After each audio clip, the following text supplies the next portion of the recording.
लगता था कि जी हवालात में हम बंद हैं, वो हवालात का चाबी कहीं खुम गया है और वो लोहे का दरवाजा कभी खुलेगा नहीं।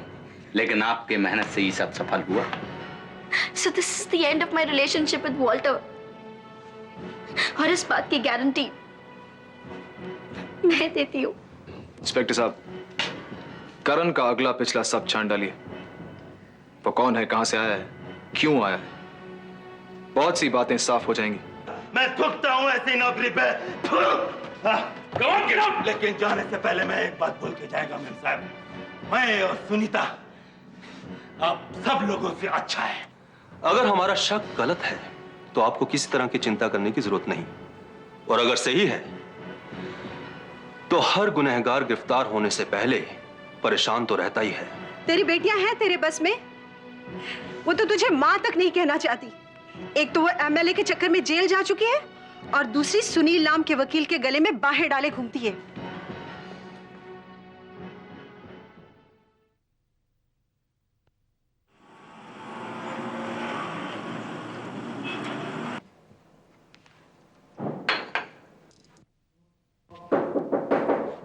कम इन, दरवाजा खुला है।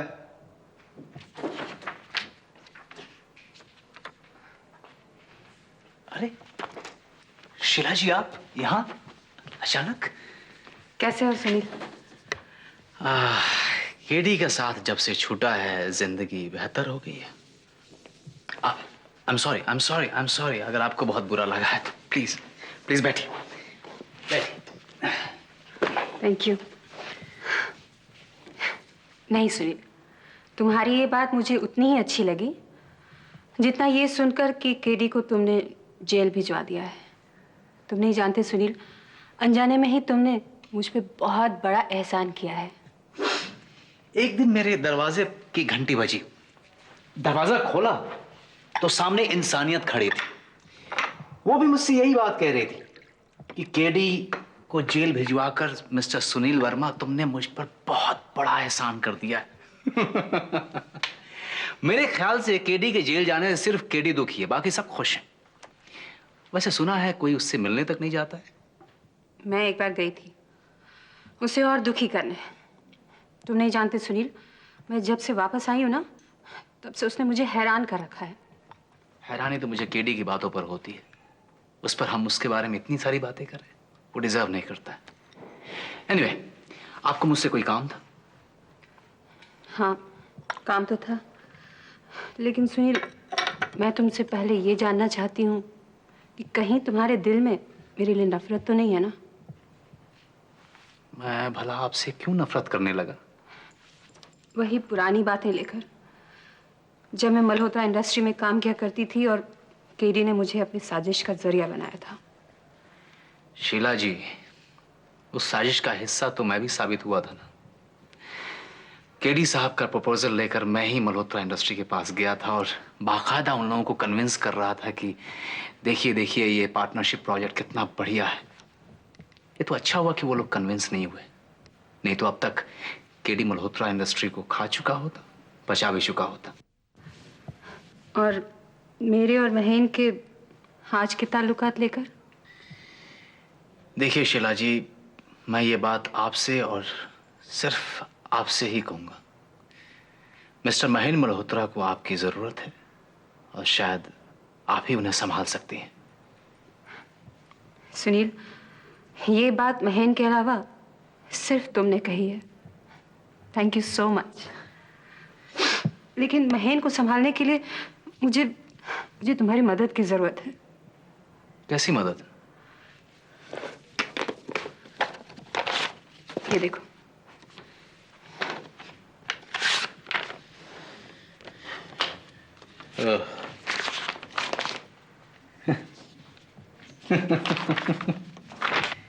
ये प्रेस वाले, पता नहीं इनके पास इतना सारा कीचड़ आता कहां से, इतनी सारी सप्लाई कहां से हो जाती है कीचड़ की।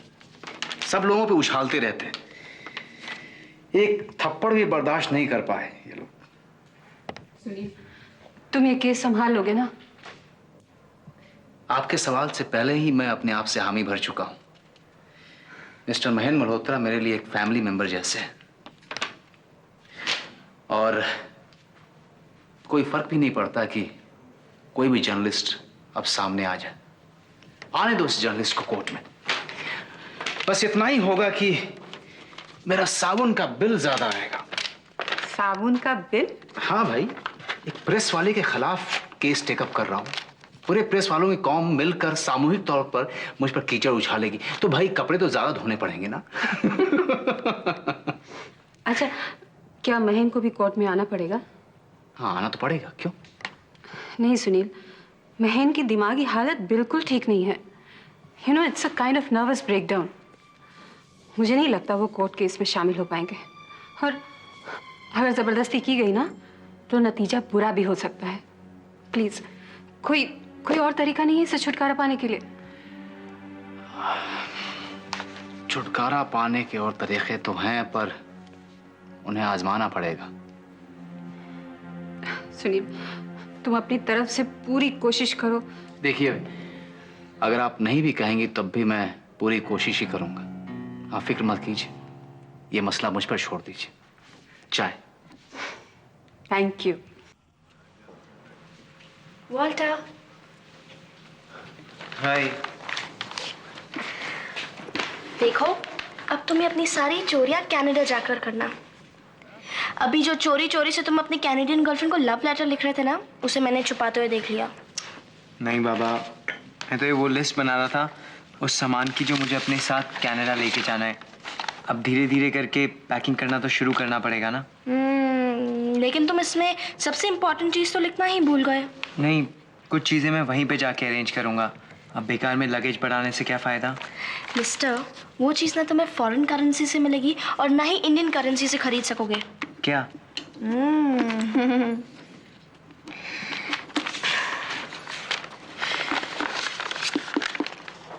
नीतूज मेमोरीज। तुमने इसे अपने सामान के साथ पैक कर लिया? ठीक है, एक काम करते हैं, तुम इसे पैक करो और तब तक इस लिस्ट का जो बाकी का सामान है उसे अरेंज करके कैसे पैक करना है वो मेरी जिम्मेदारी। नीतू, प्लीज़ अब इतनी तो इजाज़त दो कि मैं तुम्हारी पैकिंग अपने हाथों से कर सकूं। मुझे अच्छा लगेगा। ओके। अरे, ये कैसे आ गया? बिलीव मी, मैं रो नहीं रही। लगता है आंखों में गेट क्रैश करके आ गया। अगर हालात मेरे बस में होते ना, मैं कभी नहीं जाता। मेरे जाने का मेन रीज़न ये है कि अगर हमें ज़िंदगी साथ बितानी है तो उसमें कोई परेशानी ना हो। अगर हमें ज़िंदगी साथ बितानी है, देखा वॉल्टर, अब हमारी बातों में अगर भी आने लगा। मैं उसी अगर को मिटाने जा रहा हूँ। हो सके तो मिटा देना। मैं पूरी कोशिश करूँगा। हाँ, और एक प्रॉमिस करना, मुझे कभी तुम्हारे करियर में रुकावट मत बनने देना। तुम्हें बहुत सक्सेसफुल होना है और होकर यहाँ आना है तुम्हें साथ ले जाने के लिए। मैं तुम्हारी फेयरवेल पार्टी दे सकती हूँ?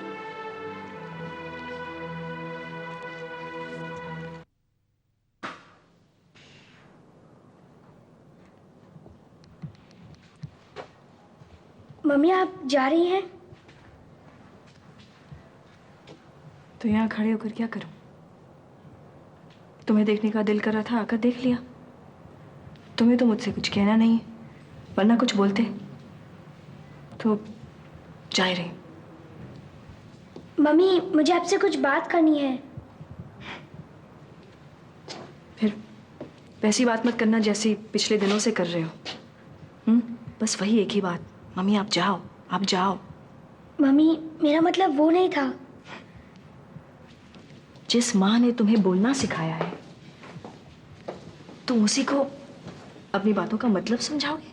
मम्मी, मुझे तो वो इसलिए कहना पड़ता था क्योंकि मुझे पापा का गुस्सा और उनकी लड़ाई से डर लगता था। तो फिर जो कुछ कहना सब अपने पापा से कहते हैं ना। हर बार सबके सामने मुझसे वही बात करके अच्छा लगता था तुम्हें। Sorry mummy. और फिर तुम्हारी नानी तुम्हें लेने आई थी, तब भी तुम नहीं आए? नानी माँ ने आपको बताया नहीं? मैं तो आना चाहता था पर पापा ने उनसे बहुत लड़ाई की। जब सब तुम्हारे पापा की ही गलती है तो फिर तुम हमें दुख क्यों दे रहे हो? और अगर तुम्हें अपनी मम्मी के घर नहीं आना है तो फिर साफ साफ बता दो, कम से कम वहां से लोग यहाँ आकर बेइज्जत तो नहीं होते। मम्मी, मैं नानी माँ के साथ आना चाहता था, पर पापा ने हमें रोक लिया। तुम्हारे पापा तुम्हें रोकते हैं, तुम रुक जाते हो। तुम्हारी मम्मी तुम्हें बुलाती है, तुम आ नहीं पाते हो, क्यों? मम्मी, आप ही बताइए ना, मैं क्या करूं? बस एक चीज बता दो, तुम्हें अपनी मम्मी के घर आना है या नहीं? तुम्हारा दिल करता है या नहीं? हाँ, करता है। तो फिर चलो मेरे साथ। मम्मी, अगर मैं कल परसों तक आ गया तो ठीक है? क्यों? अभी क्यों नहीं? अगर मैं बिना बताए आ गया तो वो मुझे डांटेंगे। और अगर तुम बताओगे तो तुम्हें आने नहीं दिया जाएगा। ये क्यों नहीं कहते तुम आना नहीं चाहते हो? ठीक है, मैं जा ही रही थी, बाय। और अब ना ही मैं बुलाने आऊंगी और ना ही तुम आना। बाय सोनू। मम्मी, आप रुकिए, मैं अपने कपड़े पैक करके लाता हूँ। सोनू, कपड़े पैक करने की जरूरत नहीं है, घर पे कपड़े रखे हैं और कल कुछ कपड़े खरीद लिए जाएंगे। चलना है तो जल्दी चलो। ठीक है, चलिए। और मम्मी, हम घर पहुँचते ही पापा को फोन कर देंगे ना? Of course. तुम्हारे साथ रहने का दिल बहुत करता है। जानता हूँ मम्मी। चलिए।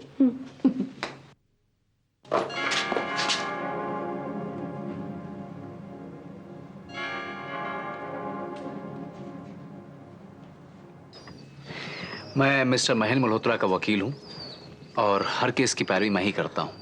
तो जो केस आप लोगों ने उन पर किया है उसी सिलसिले में मैं आप लोगों से बातचीत करना चाहता था। देखिए, आपको जो भी कहना है हमारे वकील से जाके कहिए।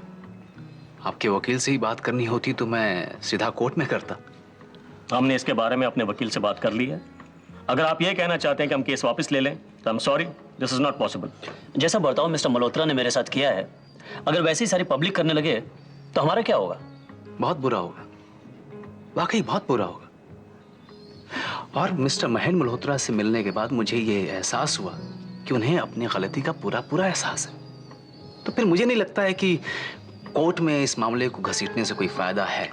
फायदा आपको नहीं, लेकिन फायदा हमें है। हम मिस्टर महेंद्र मल्होत्रा पर ये केस करके और ये केस जीतकर ये साबित कर देंगे कि प्रेस वालों के साथ खिलवाड़ करना कितना महंगा पड़ सकता है। ये आप तभी साबित कर पाएंगे जब आप ये केस जीतेंगे। हम ये केस जीतेंगे और ये बात आप अच्छी तरह जानते हैं, तभी आप हमको यहाँ बुलाकर इस तरीके से बात करने की जहमत उठा रहे हैं। देखिए मिस्टर वर्मा, आप एक उभरते हुए वकील हैं, अगर आप इस केस में हाथ न डालें तो बेहतर होगा। इस केस में मिस्टर एडिटर मैं अपना हाथ पांव दिल दिमाग सब कुछ डाल चुका हूँ, और फिर जितना इन्वॉल्व मैं मिस्टर महेंद्र मल्होत्रा के केस में होता हूँ उतना इन्वॉल्व मैं किसी और के केस में नहीं होता। फिर आपका ये उभरता हुआ वकील पूरी तरह से उभरने के लिए जी तोड़ मेहनत करेगा, पूरी कोशिश करेगा कि ये केस जीत जाए। और अगर एक बार मैं केस जीत गया तो पब्लिक का हौसला बनेगा कि वो उसी तरह का बर्ताव आप लोगों के साथ करे जैसा बर्ताव मिस्टर महेंद्र मल्होत्रा ने आपके साथ किया। आपके कहने का मतलब क्या है? आउट ऑफ कोर्ट सेटलमेंट, मामले को कोर्ट के बाहर ही रफा दफा कर लें। नहीं, हम ये हरगिज नहीं करेंगे। हरगिज तो आपको वो भी नहीं करना चाहिए था जो आपने मिस्टर महेंद्र मल्होत्रा के साथ किया है। आपने उनके प्राइवेट लाइफ में ताक झांक करने की कोशिश की, जो कि कानूनन जुर्म है। व्हाट? कौन सी कोशिश? बॉम्बे में जहां वो रहते हैं उस बिल्डिंग के चौकीदार को रिश्वत देकर आपने उनके बेडरूम में ताक झांक करने की वो तमाम कोशिश की है, और 2 बार आप पकड़े भी गए। मिस्टर महेंद्र मल्होत्रा ने आपको खुद पकड़ा था जब उनको पता चला कि आप पत्रकार हैं, तो आपको छोड़ दिया गया। झूठ, ये झूठ है, इट्स अ लाई। जिस हिल स्टेशन में गए थे वहां के होटल के बेल बॉय और वेटर्स को रिश्वत देकर आपने उनके कमरे में कैमरा छुपाने की जहमत उठाई थी, और फिर मैनेजर ने आपको पकड़ा था, आपको डांटा भी था। ये सच है? ये झूठ है सर, दिस इज बेबुनियाद। ऐसा कुछ भी नहीं हुआ। हाँ, ऐसा कुछ भी नहीं हुआ था। Then? सब बातें झूठी, लेकिन कोर्ट में ये सच सुनाई दे, यही मेरा पेशा है। अभी मिस्टर एडिटर, मेरे जैसा नौजवान वकील पब्लिसिटी पाने के लिए मल्होत्रा फैमिली की तरफ से कई सारे इंटरेस्टिंग चार्जेस आप पर लगाएगा, आपके प्रेस पर लगाएगा, और फिर मामला अगर कंट्रोवर्शियल हो गया तो फायदा मेरा है, ना आपको फायदा मिलेगा इसका। मल्होत्रा फैमिली को इसका फायदा मिलेगा। सोचिए, और फिर यहां आकर आप लोगों से मिलकर आउट ऑफ कोर्ट सेटलमेंट की बात करना, आपको सलाह देना आपके फायदे के लिए। अगर मामला कोर्ट में जाता है तो आप पर, आपके प्रेस पर कई सारे इल्जाम लगाए जाएंगे,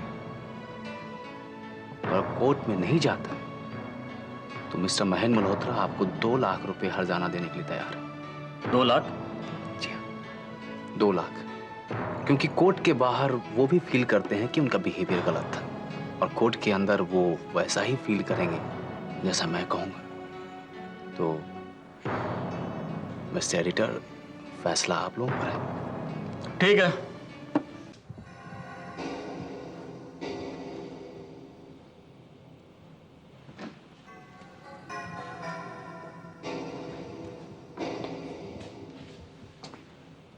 क्या हुआ?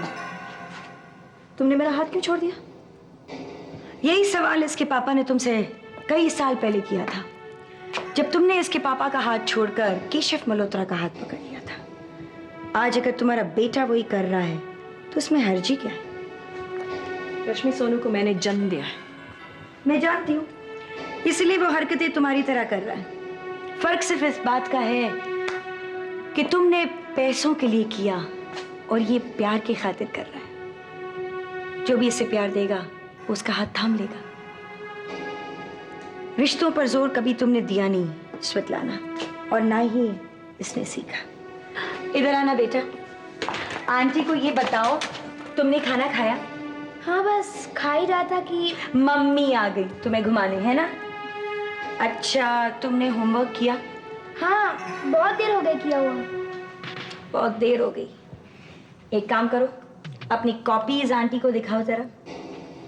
हाँ, अभी लाया।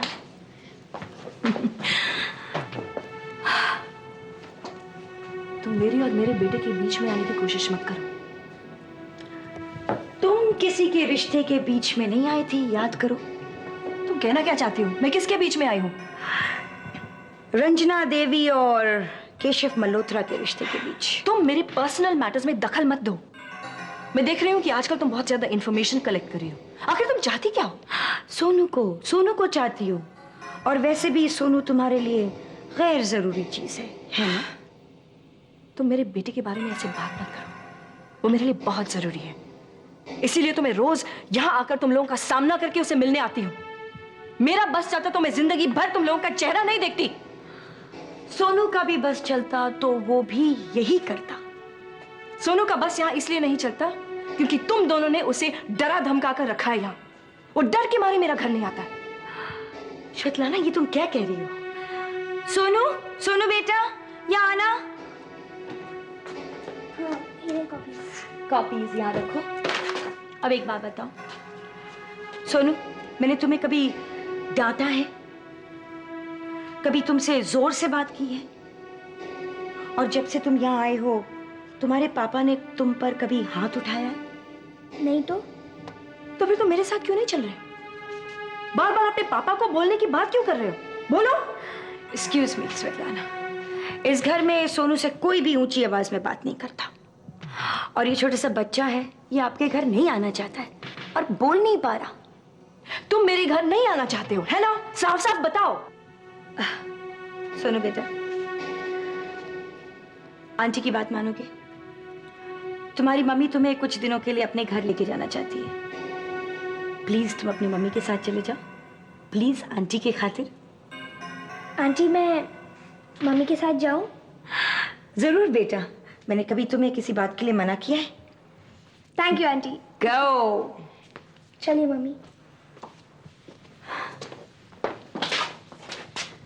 जाने से पहले मैं तुम्हें एक बात बता दूं।